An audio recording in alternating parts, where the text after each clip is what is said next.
Hello students, I hope आप सभी अच्छे होंगे। आप सभी का स्वागत है आपके अपने YouTube channel geographer Sandeep. Students, हम यहाँ पर डिस्कस कर रहे हैं यूपी बोर्ड एग्जाम 2024 के most expected MCQ social science के। आज हमारा 10th लेक्चर है और ये 20 आउट ऑफ 20 मार्क्स की जो सीरीज चल रही है, होपफुली ये आपके लिए बहुत ही बेनिफिट होने वाली है। तो शुरू करते हैं। हम आज का अपना क्वेश्चन है हमारा स्क्रीन पर कि राष्ट्रवाद का प्रारंभ किस देश में हुआ। हुआ है राष्ट्रवाद का प्रारंभ किस देश में हुआ है, इसको आपको बताना है। तो इसमें राष्ट्रवाद का प्रारंभ आपका फ्रांस से हुआ है। कमेंट बॉक्स में आप जरूर बताते रहा करिए, है ना।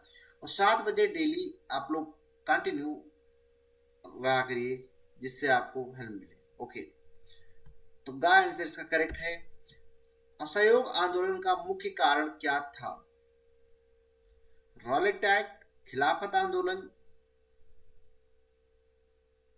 प्रथम विश्व युद्ध, चौरी चौरा घटना।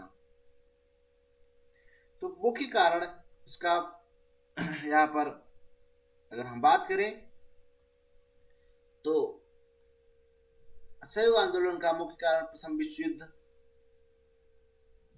युद्ध, साथ में ये इसका कारण है प्रथम विश्व युद्ध, है ना। और यहाँ पर रॉलेट एक्ट को भी जोड़ा जाता है, लेकिन रॉलेट एक्ट को जोड़ना अलग बात है। लेकिन रॉलेट एक्ट के लिए रॉलेट एक्ट सत्याग्रह अलग से लॉन्च किया गया था 1919 में, है ना। बंद करने का, असहयोग आंदोलन के बंद होने का मुख्य कारण जो है वो आपका चौरी चौरा घटना है। आई होप आप समझ गए होंगे। नेक्स्ट स्क्रीन पर है करो या मरो का नारा किसका था? चलिए आंसर कीजिए। करो या मरो का नारा उस टाइम पर जब सबसे लास्ट 1942 का जो अधिवेशन हो रहा था, अधिवेशन में जब महात्मा गांधी ने क्विट इंडिया मूवमेंट को लॉन्च करना था, उस टाइम पे उन्होंने फाइनली एक नारा दिया। आंसर बता ही दिया मैंने, चलिए आप कमेंट कीजिए कि भारत करो या मरो, डू एंड डाई। तो ये महात्मा गांधी का था, है ना, महात्मा गांधी का था। और महात्मा गांधी को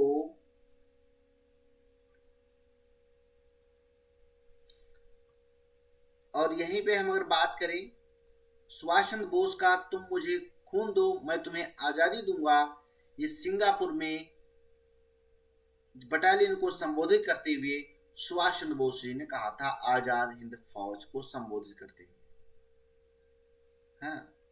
इंकलाब जिंदाबाद या जैसे नारे भगत सिंह के हुआ करते थे। इटली का एकीकरण किसके नेतृत्व में किया गया? जी गैरिबाल्डी, ऑटोमन बिस्मार्क, विलियम प्रथम, नेपोलियन बोनापार्ट। नेपोलियन जो फ्रांस से संबंधित था, विलियम प्रथम जर्मनी के चांसलर हुआ करते थे शायद, विलियम जर्मनी से संबंधित थे। ऑटोमन बिस्मार्क भी जर्मनी के एकीकरण से संबंधित थे। जर्मनी इटली के एकीकरण के लिए नंबर का इसका करेक्ट है जेजेप गैरिबाल्डी या मित्सनी, है ना। दोनों में से कोई भी हो आप लगा सकते हो। भारत में कुल कितने संघीय राज्य हैं? कुल कितने फेडरल स्टेट हैं? तो इन नन ऑफ दिस में से अगर हम बात ज्यादा ना करें तो आपके पास 28 जो हैं फेडरल स्टेट यानी संघीय राज्य है ना। ओके, नेक्स्ट चलते हैं। यहाँ पर निम्नलिखित में से कौन सा राजनीतिक दल राष्ट्रीय पार्टी नहीं है? आपके पास पार्टी दी हुई होंगी और राष्ट्रीय पार्टी के बारे में पूछ लिया जाएगा आपके एग्जाम में। तो आपको ये भी हमने बताया है कि आपको उसके बारे में होना चाहिए। मोस्ट इंपॉर्टेंट टॉपिक्स में आपके इसमें है ना। अगर आप इंग्लिश से कर रहे हैं तो चलिए हम देखते हैं, आज नहीं होगा उससे नीचे हम उसमें फोटो अपलोड कर देंगे, या कम्युनिटी जाके चेक कर लीजिएगा, वहां पर आपको फोटोज मिल जाएंगी मोस्ट एक्सपेक्टेड एमसीक्यू वो टॉपिक्स की, है ना। भारतीय Janata party, Indian National Congress, बहुजन समाजवादी पार्टी या समाजवादी पार्टी, कौन सी नहीं है पूछा है आपसे। उसमें नहीं कि हम बात करें Bharatiya Janata party, Bahujan Samajwadi party, Indian National Congress, तीनों राष्ट्रीय पार्टी हैं। घा जो है आपका राष्ट्रीय पार्टी नहीं है, समाजवादी पार्टी, ये नेशनल राष्ट्रीय पार्टी नहीं है ना। इन सब के आप जो है आइडियल पढ़ लीजिएगा, फिलॉसफी, इन मतलब इन लोगों की क्या आइडियोलॉजी होती है, क्या इनकी फिलॉसफी अवधार पार्टी बनाने की है, उसके बारे में जानना जरूरी है। निम्नलिखित में से किस राज्य में काली मिट्टी पाई जाती है? काली मिट्टी आपकी जो पाई जाती है वो प्रमुख रूप से गुजरात रीजन में देखने को मिलती है, ऑप्शन के आधार पर, है ना। गुजरात काठियावाड़ जो पठार है वहां पर। नेक्स्ट है, निम्नलिखित में से किसे को रेशेदार फसल कहा जाता है? जूट, कॉफी, रबड़ या जौ? तो रेशा आपने देखा होगा कि वो जूट में ही होते हैं, इसलिए आपका जो का है वो करेक्ट आंसर है। नेक्स्ट यहां पर है आपकी, निम्नलिखित में से कौन सा नगर भारत की इलेक्ट्रॉनिक राजधानी के रूप में जाना जाता है?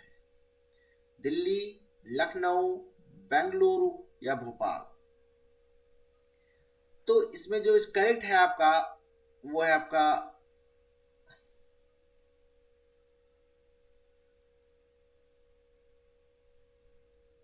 दिल्ली को इंद्रप्रस्थ भी कहा जाता है, भोपाल नहीं, लखनऊ आपका बेंगलुरु है ना, इलेक्ट्रॉनिक सिटी। ओके, नेक्स्ट है आपका, निम्नलिखित में से कौन सा पत्तन देश के पूर्वी तट पर स्थित है?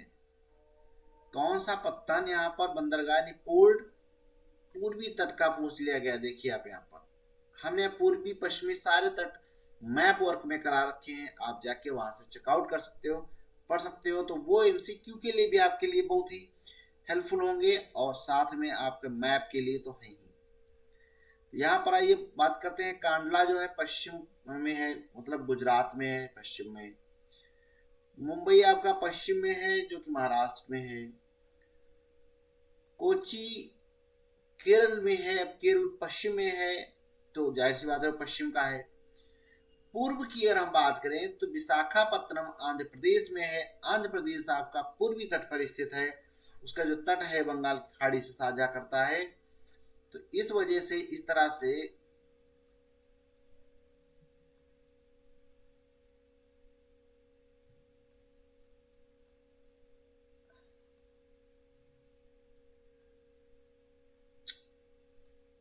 यहाँ पर बनेगा नहीं, ठीक है। तो इस तरह से यहाँ पर हम करने के लिए, तो इस तरह से अगर आप पूर्वी मानो तो ये वाला जो रीजन है आपका, इस यहाँ पर आपका पूर्वी तड़का मिल जाता है, ठीक है। ओके, नाउ नेक्स्ट आपका है स्क्रीन पर, मुद्रा का निर्गमन किसके द्वारा किया जाता है? मुद्रा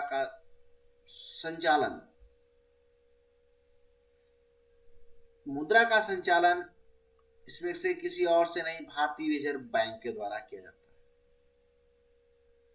ठीक। ओके, नेक्स्ट, विदेशी व्यापार किसके मध्य होता है? दो देशों के मध्य, दो प्रदेशों के मध्य, दो गांव के मध्य, दो नगरों के मध्य। विदेशी व्यापार हमने कल बताया था आपका, अगर किसी से होगा तो उसमें दो देश सम्मिलित होंगे, न कि दो प्रदेश। दो प्रदेश को हम राष्ट्रीय स्तर का मान लेते हैं, राष्ट्रीय व्यापार मान लेते हैं, देशी व्यापार मान लेते हैं। ये देश से बाहर विदेश में हो रहा है, फॉरेन ट्रेड किया जा रहा है, तो दो देशों का होना जरूरी है। Okay, thank you so much. Please do like, share and subscribe my YouTube channel. Thank you so much.